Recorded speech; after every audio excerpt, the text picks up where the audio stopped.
आज की क्लास में हम यह जानेंगे कि सिक्योरिटीज प्रीमियम का जो अमाउंट होता है उसे हम कहाँ कहाँ पे यूटिलाइज कर सकते हैं। तो चलिए आज की क्लास को हम स्टार्ट करते हैं।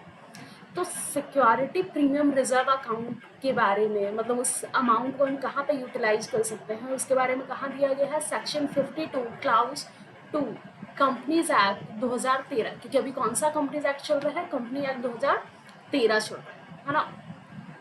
तो हम सिक्योरिटी प्रीमियम रिजर्व जो अमाउंट है, रिजर्व करके जो अमाउंट रखे हुए हैं हम लोग, उसको कहाँ कहाँ पे यूज कर सकते हैं। तो पहला है आपका bonus share, paid bonus share. मतलब जब बोनस शेयर हम इशू करते हैं तो उस टाइम पे हम क्या कर सकते हैं, सिक्योरिटीज प्रीमियम का जो अमाउंट होता है उसे हम यूटिलाइज कर सकते हैं। दूसरा है आपका रिटर्न ऑफ प्रिलिमिनरी एक्सपेंसेस। हम लोग दूसरा कहाँ पे यूटिलाइज कर सकते हैं, प्रिलिमिनरी एक्सपेंसेस। प्रिलिमिनरी एक्सपेंसेस वैसा एक्सपेंसेस होता है ना, जब हम कंपनी इनकॉर्पोरेट होती है तो इनिशियल फेज में जो खर्च आता है कंपनीज का, है ना, उसको हम प्रिलिमिनरी एक्सपेंसेस बोलते हैं। तो उन सब चीज़ों को क्या कर सकते हैं, हम लोग राइट ऑफ कर सकते हैं सिक्योरिटीज प्रीमियम अमाउंट से।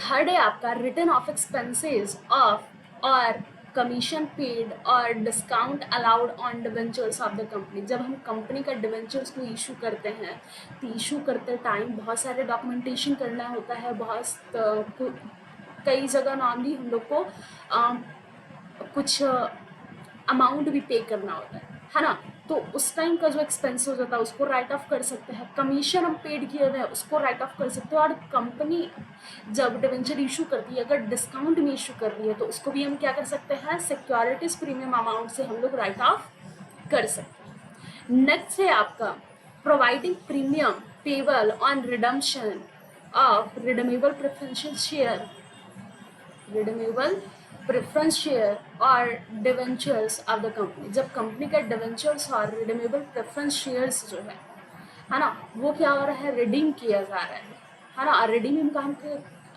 हम कहाँ पे कर रहे हैं, प्रीमियम पे, ठीक है ना। तो उसमें भी हम क्या कर सकते हैं, इस अमाउंट को यूटिलाइज कर सकते हैं। और लास्टली आपका है परचेज ऑफ ओन शेयर, जिसको हम लोग क्या बोलते हैं, बाय बैक। मतलब कोई भी सिक्योरिटीज का जब कंपनी बाईबैक करती है उस टाइम भी हम लोग सिक्योरिटीज प्रीमियम अमाउंट को क्या कर सकते हैं, यूटिलाइज कर सकते हैं।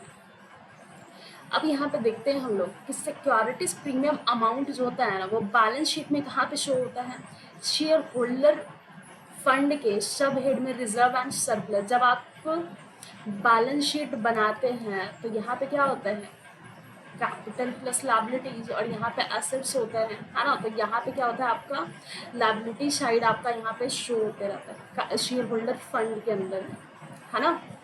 तो आई होप आपको समझ में आया होगा, है ना, कि सिक्योरिटीज प्रीमियम को हम कहाँ कहाँ पे यूटिलाइज करते हैं। पहला क्या है आपका बोनस शेयर, जब बोनस शेयर इशू किया जाता है तब यूटिलाइज कर सकते हैं। दूसरा क्या है आपका प्रिलिमिनरी एक्सपेंसेस को हम लोग क्या कर सकते हैं, राइट ऑफ कर सकते हैं।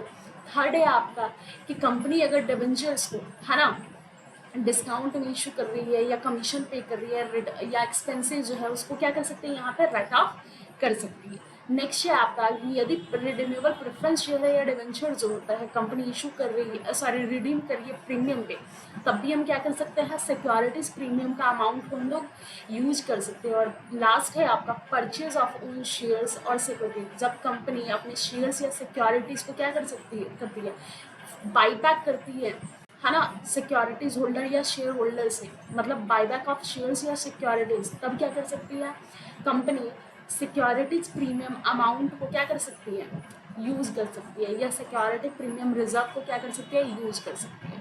आई होप आपको यहाँ पे समझ में आया होगा, है ना, कि सिक्योरिटीज प्रीमियम हम लोग कहाँ कहाँ पे यूटिलाइज कर सकते हैं। तो मिलते हैं नेक्स्ट वीडियो के साथ।